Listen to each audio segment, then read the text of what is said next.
സ്വാഗതം. ഇന്ന് നമ്മൾ എല്ലാവരെയും എപ്പോഴെങ്കിലും കുഴക്കിയിട്ടുള്ള ഒരു വിഷയമാണ് ചർച്ച ചെയ്യുന്നത്. നമ്മുടെ എല്ലാം ജീവിതത്തിൽ രണ്ടു തരം ആളുകളെ കണ്ടിട്ടുണ്ടാകും. ഒരു കൂട്ടർ എപ്പോഴും ഇങ്ങനെ ഒതുങ്ങിക്കൂടി, ഒന്നിനും കഴിവില്ലാത്തവരെ പോലെ ഒരു കാര്യത്തിന് മുന്നിട്ടിറങ്ങാതെ നിൽക്കുന്നവർ. മറുഭാഗത്ത് ഭയങ്കര അഹങ്കാരികളായി, ഞാനാണ് ഏറ്റവും വലിയവൻ എന്ന് ഭാവിക്കുന്ന, മറ്റുള്ളവരെ പുച്ഛത്തോടെ കാണുന്നവർ. പുറമേ നിന്ന് നോക്കുമ്പോൾ ഇവർ രണ്ടുപേരും രണ്ട് ധ്രുവങ്ങളിലാണ്. പക്ഷേ മനഃശാസ്ത്രം പറയുന്നത് ഇവർ രണ്ടുപേരുടെയും ഉള്ളിലെ പ്രശ്നം ഒന്നു തന്നെയാണെന്നാണ്. ഇത് ശരിക്കും അതിശയകരമായൊരു കണ്ടെത്തലല്ലേ? ഒരേ പ്രശ്നം എങ്ങനെയാണ് ഇങ്ങനെ രണ്ട് വിപരീത സ്വഭാവങ്ങളായി പുറത്തുവരുന്നത്? ഇതിന്റെ പിന്നിലെ മനഃശാസ്ത്രത്തിലേക്ക് നമുക്കൊന്നൊന്ന് ആഴത്തിലിറങ്ങി നോക്കാം. തീർച്ചയായും. ഇവൊരു പസിൽ പോലെയാണ്. അതിന്റെ ഉത്തരം ഒളിഞ്ഞിരിക്കുന്നത് നമ്മുടെ ഉള്ളിൽ തന്നെയാണ്. പുറമേ കാണുന്ന ഈ പെരുമാറ്റങ്ങൾ, അതായത് അങ്ങേയറ്റത്തെ അപകർഷതാബോധവും പിന്നെ അഹങ്കാരവും, ഇവ രണ്ടും ഒരേ നാണയത്തിന്റെ രണ്ട് പുറങ്ങൾ മാത്രമാണ്. രണ്ടിന്റെയും ഉറവിടം ഒന്നുതന്നെ: ദുർബലവും സുരക്ഷിതമല്ലാത്തതുമായ ഒരു ആന്തരികാവസ്ഥ. നമ്മുടെ വ്യക്തിജീവിതത്തിലും ജോലിസ്ഥലത്തും ബന്ധങ്ങളിലുമെല്ലാം ഇതിന്റെ പ്രതിഫലനങ്ങൾ നമുക്ക് കാണാൻ പറ്റും. ഈ പസിൽ നമുക്ക് പടിപടിയായി ഒന്ന് അയച്ചെടുക്കാം. കൊള്ളാം. അപ്പോ നമുക്ക് പുറമേ കാണുന്ന ആ പെരുമാറ്റങ്ങളിൽ നിന്ന് തന്നെ തുടങ്ങാം. ഈ സ്പെക്ട്രത്തിന്റെ ഒരറ്റത്തുള്ള അപകർഷതാബോധം, എന്നെ ഒന്നിനും കൊള്ളില്ല എന്നൊരു തോന്നൽ. എന്തുകൊണ്ടാണ് ഒരാൾക്ക് അങ്ങനെ തോന്നുന്നത്? അപകർഷതാബോധം, അല്ലെങ്കിൽ നമ്മൾ ഇൻസെക്യൂരിറ്റി എന്ന് പറയുന്നത്, അത് സ്വന്തം കഴിവിനെയും മൂല്യത്തെയും കുറിച്ചുള്ള ആഴത്തിലുള്ളൊരു സംശയമാണ്. ഇതിന്റെ കാരണങ്ങൾ പലപ്പോഴും കുട്ടിക്കാലം വരെ നീളും. നിരന്തരമായ വിമർശനങ്ങൾ കേട്ടു വളരുക, മാതാപിതാക്കളിൽ നിന്നോ അധ്യാപകരിൽ നിന്നോ വേണ്ടത്ര അംഗീകാരം കിട്ടാതിരിക്കുക, കൂട്ടുകാർ കളിയാക്കുന്നത്, അല്ലെങ്കിൽ തുടർച്ചയായി പരാജയങ്ങൾ നേരിടേണ്ടി വരുന്നത്, ഇതെല്ലാം ഒരാളുടെ ഉള്ളിൽ ഞാൻ പോരാ എന്നൊരു ചിന്ത ഉറപ്പിക്കാൻ കാരണമാകും. ഇത് ശരിയാണ്. എൻ്റെ ഒരു സുഹൃത്തുണ്ട്, നല്ല കഴിവുണ്ടായിട്ടും ഒരു പ്രൊമോഷനു വേണ്ടി അവൻ ഒരിക്കലും ശ്രമിക്കില്ല. എന്നേക്കാൾ മിടുക്കന്മാർ വേറെയുണ്ട്, എനിക്ക് കിട്ടില്ല എന്ന് ആദ്യമേ അങ്ങ് തീരുമാനിച്ചു വയ്ക്കും. അപ്പോൾ അത് ഈ അപകർഷതാബോധത്തിന്റെ ഒരു പ്രകടനമാണ്. അതെ, വെല്ലുവിളികളിൽ നിന്ന് ഒഴിഞ്ഞുമാറുക എന്നത് അതിന്റെ ഒരു പ്രധാന ലക്ഷണമാണ്. പിന്നെ മറ്റുള്ളവരെ അമിതമായി ആശ്രയിക്കുക, സ്വന്തമായൊരു തീരുമാനം എടുക്കാൻ പേടിക്കുക, എപ്പോഴും മറ്റുള്ളവരുടെ അംഗീകാരത്തിനായി ഇങ്ങനെ കാത്തുനിൽക്കുക, വിമർശനങ്ങളെ ഭയന്ന് സാമൂഹിക സാഹചര്യങ്ങളിൽ നിന്ന് ഉൾവലിയുക, ഇതെല്ലാം ഇൻസെക്യൂരിറ്റിയുടെ പല മുഖങ്ങളാണ്. ശരി, അപ്പോ സ്പെക്ട്രത്തിന്റെ മറ്റേ അറ്റത്തേക്ക് പോകാം. അഹങ്കാരം. ഇവർ നേരെ തിരിച്ചാണല്ലോ. എന്നെപ്പോലെ മിടുക്കൻ വേറെയില്ല എന്ന ഭാവം. ഇത് യഥാർത്ഥത്തിൽ ആത്മവിശ്വാസം കൂടുതലുള്ളതുകൊണ്ടാണോ? അതൊരു വലിയ തെറ്റിദ്ധാരണയാണ്.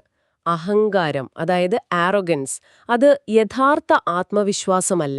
അത് ആത്മവിശ്വാസത്തിന്റെ ഒരു വ്യാജരൂപം മാത്രമാണ്. ശരിക്കും ആത്മവിശ്വാസമുള്ള ഒരാൾക്കത് മറ്റുള്ളവരുടെ മുന്നിൽ പ്രകടിപ്പിച്ചു നടക്കേണ്ട ആവശ്യമില്ല. പക്ഷെ ഒരു അഹങ്കാരിക്ക് നിരന്തരം താൻ മറ്റുള്ളവരെക്കാൾ കേമനാണെന്ന് തെളിയിച്ചു കൊണ്ടിരിക്കണം. അതിനായി അവർ മറ്റുള്ളവരെ കളിയാക്കും, അവരുടെ അഭിപ്രായങ്ങളെ വിലകൽപ്പിക്കില്ല, എപ്പോഴും സംഭാഷണങ്ങളിൽ ഒരു മേൽക്കോയ്മ നേടാൻ ശ്രമിക്കും. ഒരു നിമിഷം. അപ്പോൾ നിങ്ങൾ പറയുന്നത്, പുറമേക്ക് സിംഹത്തെപ്പോലെ ഗർജിക്കുന്ന ഒരാളുടെ ഉള്ളിൽ ഒരു പൂച്ചക്കുട്ടിയെപ്പോലെ പേടിച്ചിരിക്കുന്ന ഒരാളുണ്ടാവാമെന്നാണോ? That's a fascinating idea. Exactly. ആ പേടിയാണ് യഥാർത്ഥ പ്രശ്നം. ഉള്ളിലെ ആ ഞാൻ പോരാ എന്ന തോന്നലിനെ മറച്ചുവെക്കാനുള്ള ഒരു മുഖമൂടിയാണ്, ഒരു പ്രതിരോധമാണ് അഹങ്കാരം. താൻ ദുർബലനാണെന്ന് മറ്റുള്ളവർ കണ്ടുപിടിക്കുമോ എന്ന ഭയത്തിൽ നിന്നാണ് അവർ ഈ കോട്ട കെട്ടിപ്പൊക്കുന്നത്. അപ്പോ ഈ രണ്ട് വിപരീത സ്വഭാവങ്ങൾക്കും കാരണം ഉള്ളിലെ ഒരേ പ്രശ്നമാണെങ്കിൽ, എന്താണാ ഉള്ള്? നമ്മുടെ വ്യക്തിത്വത്തിന്റെ ഏത് ഭാഗമാണ് ഇതിനെയെല്ലാം നിയന്ത്രിക്കുന്നത്? ഇവിടെയാണോ ഈഗോ എന്ന വാക്കിന് പ്രസക്തി വരുന്നത്? അതെ, നമ്മൾ ഈഗോ എന്ന് കേൾക്കുമ്പോൾ സാധാരണയായി കരുതുന്നത് അഹങ്കാരം എന്നർത്ഥത്തിലാണ്. അവന് ഭയങ്കര ഈഗോയാ എന്നൊക്കെ പറയാറില്ലേ? പക്ഷേ മനഃശാസ്ത്രത്തിൽ ഈഗോ എന്നത് നമ്മുടെ വ്യക്തിത്വത്തിന്റെ കേന്ദ്രമാണ്. നമ്മുടെ ഉള്ളിലെ സഹജമായ ആഗ്രഹങ്ങൾ, പുറം ലോകത്തെ യാഥാർത്ഥ്യങ്ങൾ, നമ്മൾ പഠിച്ച സാമൂഹിക നിയമങ്ങൾ എന്നിവയ്ക്കിടയിൽ ഒരു ബാലൻസ് കണ്ടെത്തുന്ന ഒരു മാനേജറാണ് ഈഗോ. ഒരു മാനേജറോ? അതൊരു നല്ല ഉപമയാണല്ലോ. അപ്പോ ഈ മാനേജർക്ക് എന്തെങ്കിലും കുഴപ്പം പറ്റുമ്പോഴാണോ ഈ പ്രശ്നങ്ങളൊക്കെ ഉണ്ടാവുന്നത്? കൃത്യമായി. ഡോക്ടർ എരിക് ബേണിന്റെ ട്രാൻസാക്ഷണൽ അനാലിസിസ് എന്നൊരു സിദ്ധാന്തമുണ്ട്. അതുവെച്ച് ഇത് എളുപ്പത്തിൽ മനസ്സിലാക്കാം. അദ്ദേഹം പറയുന്നത്, നമ്മുടെയെല്ലാം ഉള്ളിൽ ഒരു കമ്മിറ്റി ഉണ്ടെന്നാണ്. അതിൽ 3 പ്രധാന അംഗങ്ങളുണ്ട്. ഒരു പാരന്റ്, ഒരു അഡൽട്ട്, പിന്നെ ഒരു ചൈൽഡ്. നമ്മുടെ ഓരോ നിമിഷത്തെയും പെരുമാറ്റത്തെ ഈ കമ്മിറ്റിയിലെ ആരുടെയെങ്കിലും ശബ്ദമാണ് നിയന്ത്രിക്കുന്നത്. രസകരമായിരിക്കുന്നു. ഈ കമ്മിറ്റിയിലെ ഓരോരുത്തരും ആരാണെന്ന് ഒന്ന് വിശദീകരിക്കാമോ? തീർച്ചയായും. ഒന്നാമത്തേത് പാരന്റ് ഈഗോ സ്റ്റേറ്റ്. ഇത് നമ്മൾ ചെറുപ്പത്തിൽ മാതാപിതാക്കളിൽ നിന്നും സമൂഹത്തിൽ നിന്നും കേട്ടുപഠിച്ച കാര്യങ്ങളുടെ ഒരു റെക്കോർഡിംഗ് പോലെയാണ്. ഇതിന് 2 ഭാവങ്ങളുണ്ട്. ഒന്ന്, ക്രിട്ടിക്കൽ പാരന്റ്. നമ്മളൊരു പുതിയ കാര്യം ചെയ്യാൻ പോകുമ്പോൾ ഉള്ളിൽ നിന്നൊരു ശബ്ദം കേൾക്കില്ലേ, ഇതൊന്നും നിന്നെക്കൊണ്ട് പറ്റില്ല, വെറുതെ ശ്രമിച്ച് നാണം കെടണ്ട എന്ന്. അതാണ് ക്രിട്ടിക്കൽ പാരന്റ്. ഓ, അതെനിക്ക് നല്ല പരിചയമുണ്ട്. പരീക്ഷയ്ക്ക് പോകുമ്പോൾ ഞാൻ തോറ്റുപോകും എന്ന് തോന്നുന്നത് എന്റെ ഉള്ളിലെ ഈ പാരന്റ് സംസാരിക്കുന്നതുകൊണ്ടാണോ? അതെ, ആ ശബ്ദമാണ് നമ്മുടെ ആത്മവിശ്വാസം കെടുത്തുന്നത്. ഇതിന്റെ മറുഭാഗമാണ് നർച്ചറിംഗ് പാരന്റ്. അത് നമ്മളെ പ്രോത്സാഹിപ്പിക്കുന്ന, സാരമില്ല ശ്രമിച്ചു നോക്കൂ എന്ന് പറയുന്ന സ്നേഹമുള്ള ശബ്ദമാണ്. ഇനി രണ്ടാമത്തെ അംഗമാണ് ചൈൽഡ് ഈഗോ സ്റ്റേറ്റ്. ഇത് നമ്മുടെ കുട്ടിക്കാലത്തെ വികാരങ്ങളുടെയും അനുഭവങ്ങളുടെയും ആകെത്തുകയാണ്. ഇതിനും 2 വശങ്ങളുണ്ട്. ഒന്ന്, അഡാപ്റ്റഡ് ചൈൽഡ്. മറ്റുള്ളവരെ പ്രീതിപ്പെടുത്താനും വഴക്ക് കേൾക്കാതിരിക്കാനും നിയമങ്ങൾ അപ്പടി അനുസരിക്കുന്ന കുട്ടി. ഇതാണ് പിന്നീട് മറ്റുള്ളവരുടെ അംഗീകാരത്തിനായി മാത്രം ജീവിക്കുന്ന അവസ്ഥയിലേക്ക് നയിക്കുന്നത്. അപ്പൊ മൂന്നാമത്തെ ആൾ അഡൾട്ട്. അതെ, അഡൾട്ട് ഈഗോ സ്റ്റേറ്റ്. ഇതാണ് നമ്മുടെ കമ്മിറ്റിയിലെ സിഇഒ. വികാരങ്ങളുടെയും മുൻവിധികളുടെയും അടിസ്ഥാനത്തിലല്ല, മറിച്ച് വസ്തുതകളുടെയും യുക്തിയുടെയും അടിസ്ഥാനത്തിൽ തീരുമാനമെടുക്കുന്ന ഭാഗമാണിത്. ഈ ജോലി എനിക്ക് പുതിയതാണ്, പക്ഷെ എനിക്കിത് പഠിച്ചെടുക്കാൻ കഴിയും, അതിനെന്തൊക്കെ ചെയ്യണം എന്ന് ചിന്തിക്കുന്നത് ഈ അഡൾട്ടാണ്. ആരോഗ്യകരമായ ആത്മവിശ്വാസത്തിന്റെ ഉറവിടം ഇതാണ്. അപ്പോ ഈ കമ്മിറ്റിയിലെ ബാലൻസ് തെറ്റുമ്പോഴാണ് പ്രശ്നം. ക്രിട്ടിക്കൽ പാരന്റിന്റെ ശബ്ദം കൂടുമ്പോഴോ അല്ലെങ്കിൽ എപ്പോഴും മറ്റുള്ളവരെ പ്രീതിപ്പെടുത്താൻ ശ്രമിക്കുന്ന അഡാപ്റ്റഡ് ചൈൽഡ് ഭരിക്കുമ്പോഴോ ആണ് ആത്മവിശ്വാസക്കുറവുണ്ടാകുന്നത്. ശരിയല്ലേ? വളരെ ശരിയാണ്. ആ അവസ്ഥയാണ് നമ്മൾ നേരത്തെ പറഞ്ഞ സ്പെക്ട്രത്തിലെ ഇൻസെക്യൂരിറ്റി എന്ന ഘട്ടം. എന്നാൽ ഈ സ്പെക്ട്രത്തിന്റെ നടുക്ക് ഏറ്റവും ആരോഗ്യകരമായ ഒരവസ്ഥയുണ്ട്. അതാണ് യഥാർത്ഥ ആത്മവിശ്വാസം, ഹെൽത്തി സെൽഫ് കോൺഫിഡൻസ്. ഇത് നമ്മുടെ അഡൾട്ട് ഈഗോ സ്റ്റേറ്റ് ശക്തമായിരിക്കുമ്പോൾ സംഭവിക്കുന്നതാണ്. എന്താണ് ഈ യഥാർത്ഥ ആത്മവിശ്വാസത്തിന്റെ ലക്ഷണങ്ങൾ? യഥാർത്ഥ ആത്മവിശ്വാസമുള്ളൊരാള് ശാന്തനായിരിക്കും. അവർക്ക് സ്വന്തം കഴിവിനെപ്പറ്റി യാഥാർത്ഥ്യബോധമുണ്ടാകും. അതുപോലെ പരിമിതികളെക്കുറിച്ചും ധാരണയുണ്ടാകും. അതുകൊണ്ട് തന്നെ അവർക്ക് മറ്റുള്ളവരുടെ അംഗീകാരം നിരന്തരം ആവശ്യമില്ല. ഒരു തെറ്റു പറ്റിയാൽ അവർ തകർന്നു പോകില്ല, മറിച്ച് അതിനെ പഠിക്കാനുള്ള ഒരു അവസരമായി കാണും. അവർക്ക് മറ്റുള്ളവർ പറയുന്നത് കേൾക്കാനും പുതിയ കാര്യങ്ങൾ പഠിക്കാനും ഒരു മടിയും ഉണ്ടാവില്ല. കാരണം അവരുടെ ആത്മാഭിമാനം ഉള്ളിൽ നിന്നാണ് വരുന്നത്, പുറത്തുനിന്നല്ല. അപ്പോ അഭിമാനം അഥവാ പ്രൈഡ് എവിടെയാണ് വരുന്നത്? അത് നല്ലതാണോ ചീത്തയാണോ? അഭിമാനം ഒരു ഇന്ധനം പോലെയാണ്. അത് നമ്മളെ മുന്നോട്ട് നയിക്കും. പക്ഷേ അത് 2 തരത്തിലുണ്ട്. ഒന്ന്, ആരോഗ്യകരമായ അഭിമാനം. ഞാൻ കഠിനാധ്വാനം ചെയ്തതുകൊണ്ട് ഈ നേട്ടം കൈവരിച്ചു എന്ന സന്തോഷം. അത് സ്വന്തം പ്രയത്നത്തിലുള്ള സംതൃപ്തിയാണ്. എന്നാൽ ഞാൻ മറ്റുള്ളവരെക്കാൾ കേമനായതുകൊണ്ടാണ് ഇത് നേടിയത് എന്ന് ചിന്തിക്കുമ്പോൾ അത് അനാരോഗ്യകരമായ അഭിമാനമായി. അത് താരതമ്യത്തിൽ നിന്നും മറ്റുള്ളവരെ താഴ്ത്തിക്കെട്ടുന്നതിൽ നിന്നും വരുന്നതാണ്. ഇത് കേൾക്കുമ്പോൾ എനിക്കൊരു സംശയം വരുന്നുണ്ട്. ചില ആളുകളുണ്ട്, അവർക്കൊരു കാര്യത്തെപ്പറ്റി വലിയ അറിവൊന്നും ഉണ്ടാകില്ല, പക്ഷെ ഭയങ്കര ആത്മവിശ്വാസമായിരിക്കും. എനിക്കെല്ലാം അറിയാം എന്ന മട്ടിൽ സംസാരിക്കും. ഇതെങ്ങനെയാണ് സംഭവിക്കുന്നത്? അതൊരു രസകരമായ മനഃശാസ്ത്ര പ്രതിഭാസമാണ്. അതിനെ ഡണ്ണിങ് ക്രൂഗർ എഫക്റ്റ് എന്ന് പറയും. ലളിതമായി പറഞ്ഞാൽ, ഒരു വിഷയത്തിൽ കഴിവ് കുറഞ്ഞ ആളുകൾക്ക് അവരുടെ കഴിവില്ലായ്മയെ തിരിച്ചറിയാനുള്ള കഴിവ് പോലും ഉണ്ടാകില്ല. അവർക്ക് തങ്ങൾക്കെന്താണ് അറിയാത്തത് എന്നുപോലും അറിയില്ല. ഈ അറിവില്ലായ്മ അവർക്കൊരുതരം വ്യാജ ആത്മവിശ്വാസം നൽകും. ഇതിനെയാണ് നമ്മൾ അമിത ആത്മവിശ്വാസം അഥവാ ഓവർ കോൺഫിഡൻസ് എന്ന് പറയുന്നത്. ഇത് പലപ്പോഴും മോശം തീരുമാനങ്ങൾ എടുക്കാനും അപകടങ്ങളിൽ ചെന്ന് ചാടാനും കാരണമാകും. അതെ. അപ്പോൾ നമ്മൾ വീണ്ടും സ്പെക്ട്രത്തിന്റെ മറ്റേ അറ്റത്തേക്ക്, അഹങ്കാരത്തിലേക്ക് എത്തുകയാണ്. അപ്പോൾ അഹങ്കാരിയായ ഒരാളുടെ ഉള്ളിൽ ഭരിക്കുന്നത് ആരാണ്? ക്രിട്ടിക്കൽ പാരന്റാണോ അതോ മറ്റാരെങ്കിലും ആണോ? അവിടെയാണ് ഏറ്റവും വലിയ ട്വിസ്റ്റ്. പുറമേക്ക് അഹങ്കാരിയായി കാണുന്ന ഒരാളുടെ ഉള്ളിലും ഭരിക്കുന്നത് ആത്മവിശ്വാസമില്ലാത്ത ഒരാളുടെ ഉള്ളിൽ ഭരിക്കുന്ന അതേ ശക്തികൾ തന്നെയാണ്. അതായത് ഒരു ശക്തനായ ക്രിട്ടിക്കൽ പാരന്റും അംഗീകാരത്തിനായി ദാഹിക്കുന്ന ഒരു അഡാപ്റ്റഡ് ചൈൽഡും. ഒരു മിനിറ്റ്, അത് കൺഫ്യൂസിംഗ് ആണല്ലോ. ഉള്ളിൽ നിന്നെ ഒന്നിനും കൊള്ളില്ല എന്ന് പറയുന്ന ഒരാളുണ്ടെങ്കിൽ പിന്നെ എങ്ങനെയാണ് പുറത്ത് ഞാനാണ് രാജാവ് എന്ന് അഭിനയിക്കാൻ പറ്റുന്നത്? അതൊരു അതിജീവന തന്ത്രമാണ്.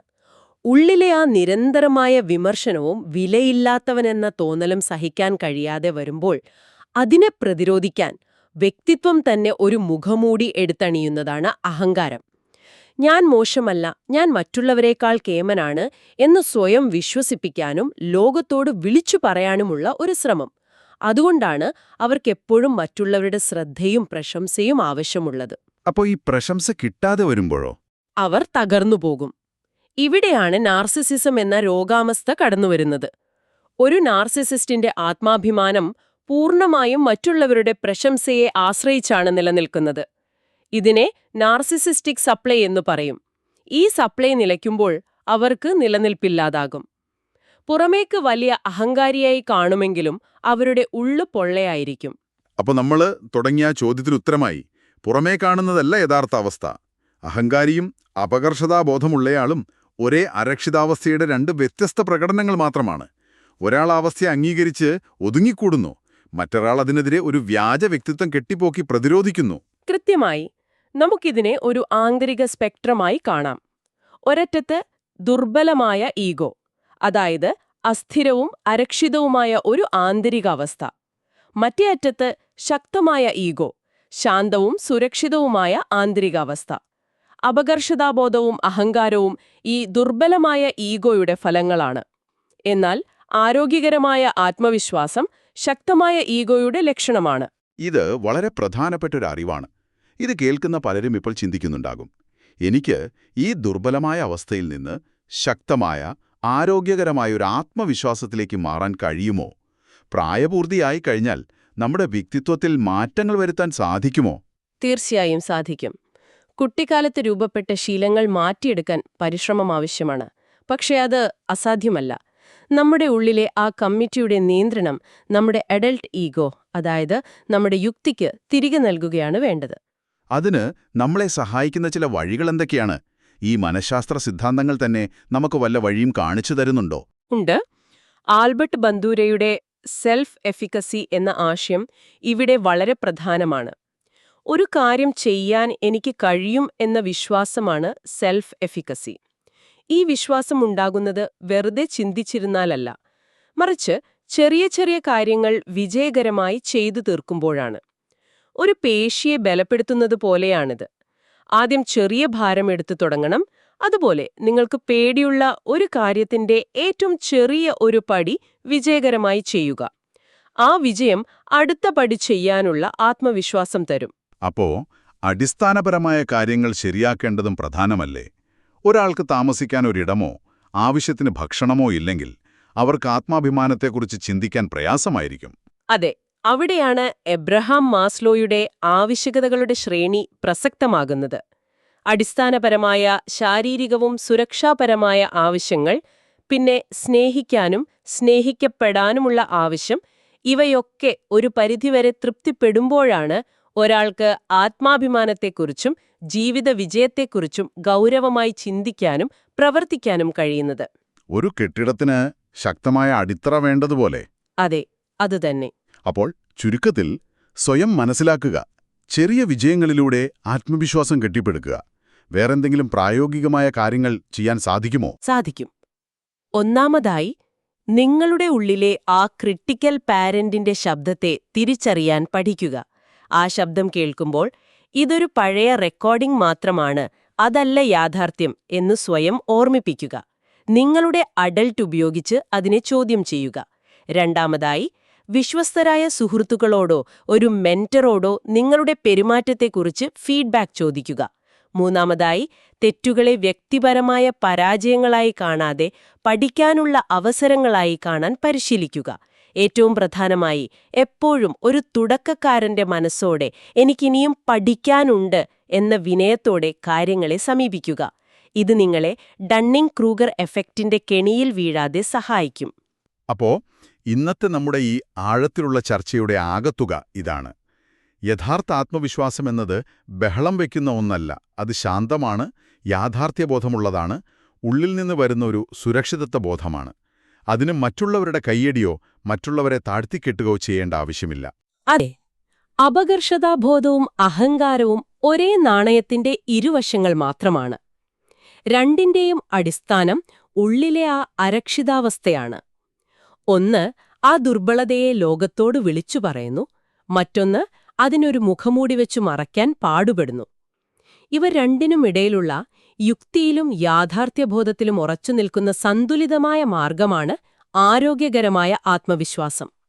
ഈ ചർച്ച കേൾക്കുന്ന നിങ്ങൾക്ക് സ്വയം ചോദിക്കാനായി ഒരു ചോദ്യത്തോടെ നമുക്ക് അവസാനിപ്പിക്കാം. ഈ ചർച്ച കേട്ടതിനു ശേഷം ഒരു നിമിഷം നിങ്ങളുടെ ഉള്ളിലേക്ക് നോക്കുക.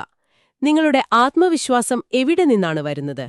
അത് നിങ്ങളുടെ കഴിവിൽ നിന്നും, പ്രയത്നത്തിൽ നിന്നും, വളർച്ചയിൽ നിന്നുമുള്ളതാണോ? അതോ മറ്റുള്ളവർ നിങ്ങളെക്കുറിച്ച് എന്തു പറയുന്നു, അവരുടെ അംഗീകാരം കിട്ടുമോ എന്നതിനെ ആശ്രയിച്ചാണോ അത് നിലനിൽക്കുന്നത്? നിങ്ങളുടെ ഉള്ളിലെ ആ മാനേജർ, നിങ്ങളുടെ ഈഗോ, നിങ്ങളുടെ ലക്ഷ്യങ്ങളിലേക്ക് നിങ്ങളെ നയിക്കുന്ന ഒരു സുഹൃത്താണോ? അതോ പഴയ റെക്കോർഡിംഗുകൾ കേൾപ്പിച്ച് നിങ്ങളെ പിന്നോട്ട് വലിക്കുന്ന ഒരു ശത്രുവാണോ?